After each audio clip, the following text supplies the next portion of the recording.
In our last section, we spoke about how genre was determined, in part, by the core values that the genre held.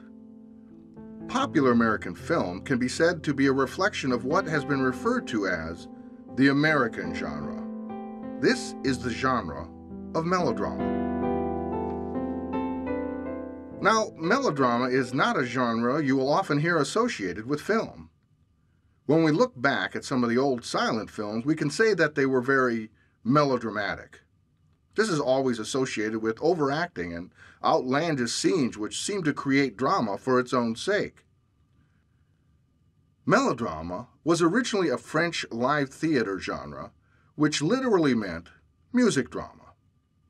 This is not to be compared to musical theater. The old melodramas were scenes that were presented, at times silently, developing into a held tableau for effect. These early melodramas were underscored with orchestral music to heighten the emotional impact of the scene, very much the same way that music is used in film to underscore the emotional content of a scene. Melodrama appealed to the masses and was picked up by the German theater and was eventually adopted by the American theater. When melodrama ran its course overseas, it was still embraced by the American theater. This American theater tradition has moved into American film. One of the most important aspects of the melodramatic tradition is sentiment or emotion. Sentiment is the full rendering of the emotional content of the action. Emotions are thought to be beautiful in melodrama, and their expression must be performed completely. Even today in film, we gauge good acting by how emotional it is. Every melodrama had its hero. The hero was a man of admirable traits who was incapable of doing wrong. No matter what type of obstacle the villain put into the hero's way, he would always prevail because of his innate goodness. All melodrama had a villain. The villain was incapable of anything but a black heart and evil doings. It was an obligation in melodrama for the villain to be defeated. There was also a damsel in distress. This was a woman who was always at the mercy of the villain and was always saved by the hero. And melodrama was always sprinkled with colorful characters that provided comic relief for the intense battle between good and evil. It was from melodrama that the convention of the sidekick was created. The action in melodrama was dynamic. That is to say, that the situations were always active, always changing.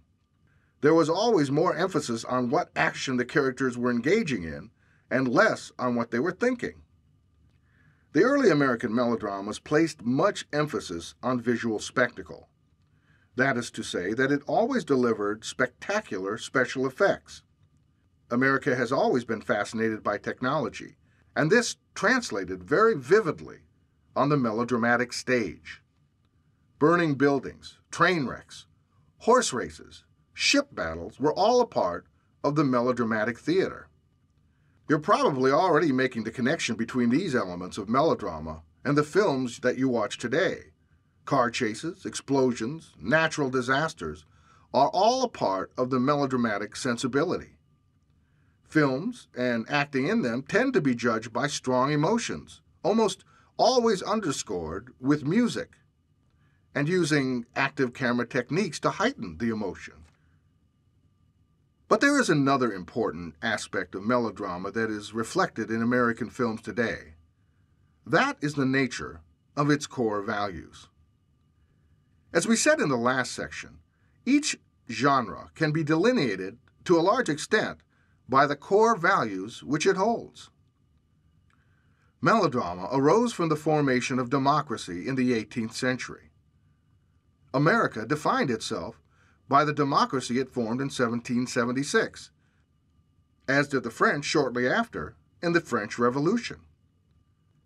Democracy rejected the notion of a ruling class and placed a new importance on the masses, the common people.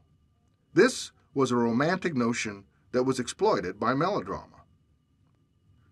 During the 19th century, melodrama presented a world in which the status quo was what the people of the middle and lower classes wished for.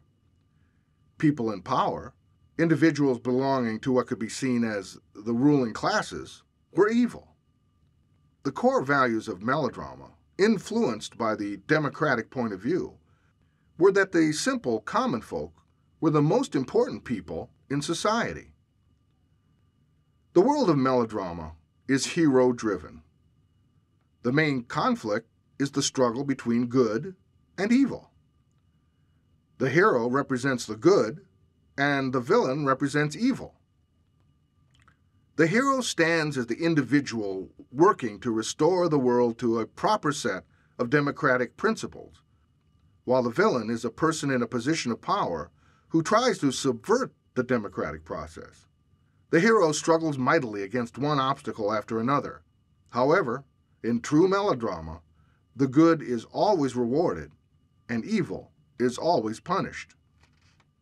It's ironic that the ultimate loner, as the melodramatic hero is often portrayed, is the only one who is capable of taking on this battle. In the 20th century, there came the development of a character type referred to as the anti-hero. It has been said that the anti-hero is different from the traditional hero and that he doesn't share the hero's goodness. The anti-hero does, however, share the hero's struggle against the status quo. It was the cynicism of the 20th century which questioned whether those in power could be overcome by goodness that caused this shift. However, the world of melodrama still prevails, because the anti-hero still must suffer as a result of his lack of goodness. Though there have been societal adjustments to this rule in American film, movies today still operate in this democratic, hero-driven world. We still root for the individualistic hero who fights against evil power holders who attempt to subvert the core values of democracy. We can say, with few exceptions, that American films are melodramas. If we were to be precise, we could refer to genres as Western melodramas, musical melodramas, science fiction melodramas, detective melodramas, and so forth. Keep in mind that the core values of melodrama are also your core values. We rarely, if ever, dislike a movie which embraces these values. We typically dislike them because they didn't embrace them strongly enough, or they didn't embrace them realistically. But if we begin to understand how the melodramatic notion shapes our thinking as Americans, we will better be able to understand the effect that a movie has on us. Well, that's all the time we have for this section. We'll see you next time.